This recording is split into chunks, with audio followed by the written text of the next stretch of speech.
Hi everyone, welcome back to the channel, and if you're new here, thanks for stopping by. My name's Jim and welcome back to Marlowe's Independent Traders. This is episode 2 of my Reselling for Beginners series, and in this episode we're going to be talking about a business plan. Do you need to have one? What should be included in it? How big should it be? What things do I need to think about? So if you're starting out as a reseller, you've got a pocket full of cash now, maybe you followed the process in my last blog episode to get a bit of a seed capital for your business and you're ready to go out. But this episode I'm going to be talking about a few thoughts you need to have to think about your business strategy before you go out there and start buying and selling. So yeah, I hope you enjoyed the video.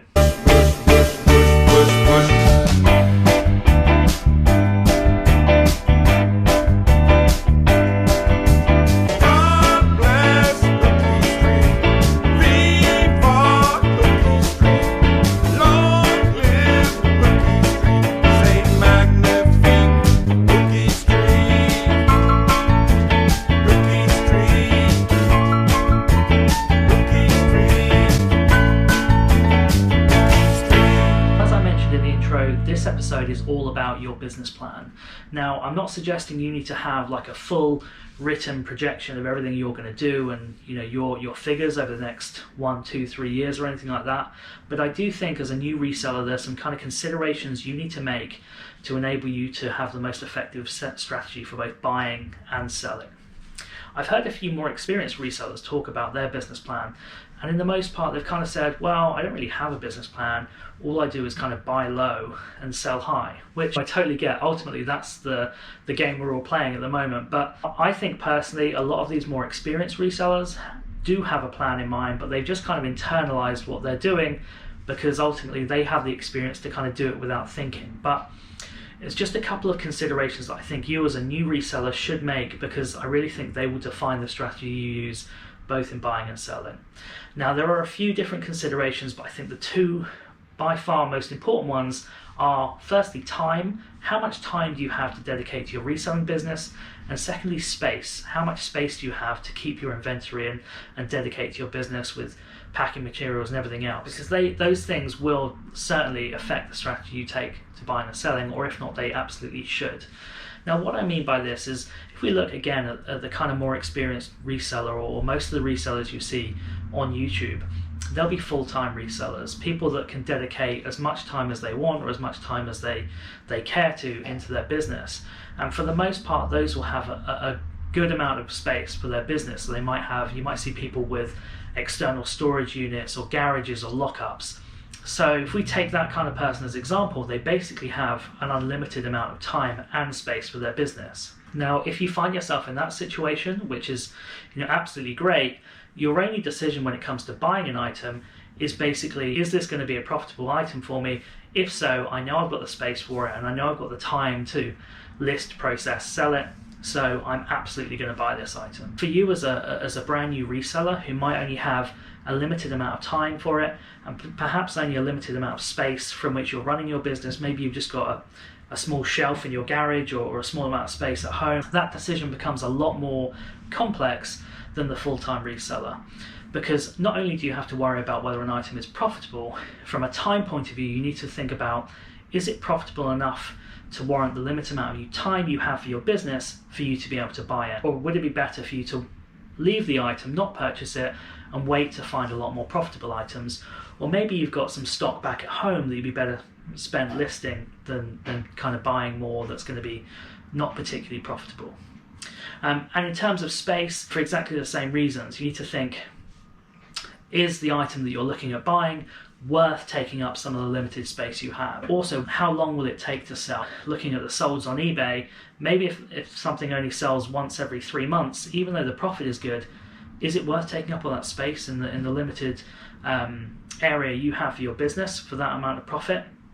And you'll see that decision isn't a fixed one. You don't need to be thinking, well, given that I only have limited space or time for my business, I'm not going to deal in computer games, for example, because there's typically not a huge margin, or you don't ever make a huge profit per item. Not exclusively, but generally you might only make a few pounds per computer game you're buying, so is it really worth your time to list it? Now that decision might not always be a yes or no answer. It might really depend on where you're currently sat. For example, maybe you've sold out of all your items. Maybe you have nothing left to list, in which case, why not pick up a big games bundle, because otherwise what are you going to be doing? So you might as well use your time to list those items. It's something that I still do. I still consider what does my current inventory look like? How much inventory space do I have left, and what time do I have left? What does my backlog look like? And if it's not a lot, I will certainly look at buying items that I probably normally wouldn't, because why not? It's profit at the end of the day, and if I'm not going to use that time productively otherwise, I might as well take it.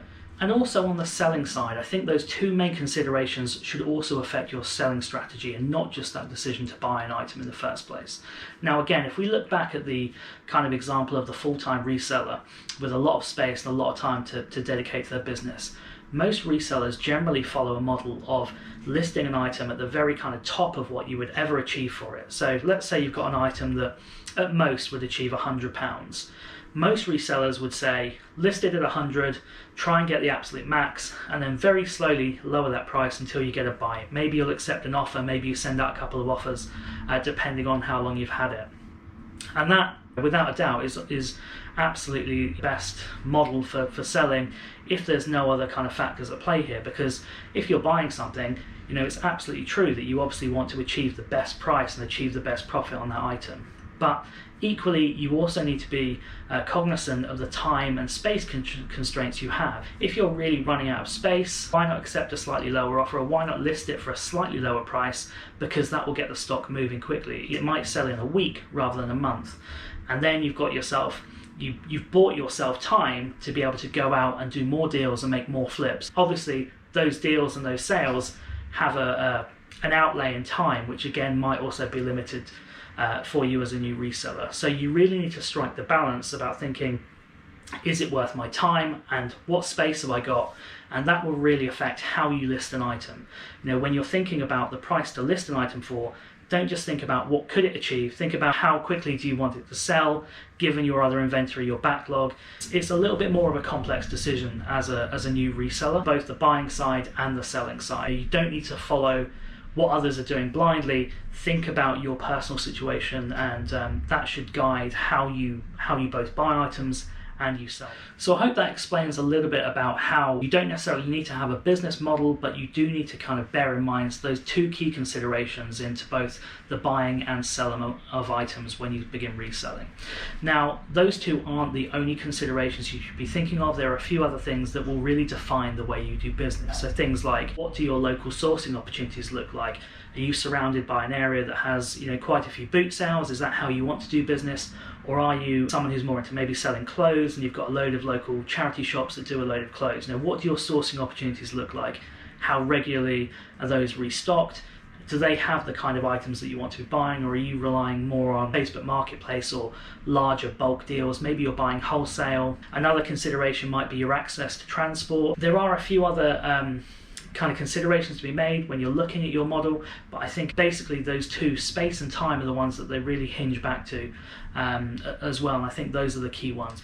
So I really hope you enjoyed that episode. I hope you learned something from it. Please don't feel if you started reselling already that because you haven't got somewhat of a business model you're going to fail. That's absolutely not the case, but I think focusing on those two considerations and allowing them guide your buying and selling decisions will really make you a better reseller for it. So hopefully you've learned something today. If you did, please feel free to like, subscribe, or put a comment on the video, and feel free to join me for the next one, which will be coming in a few days. For those who are watching, or for those that stay to the end, thanks very much, and have a lovely day.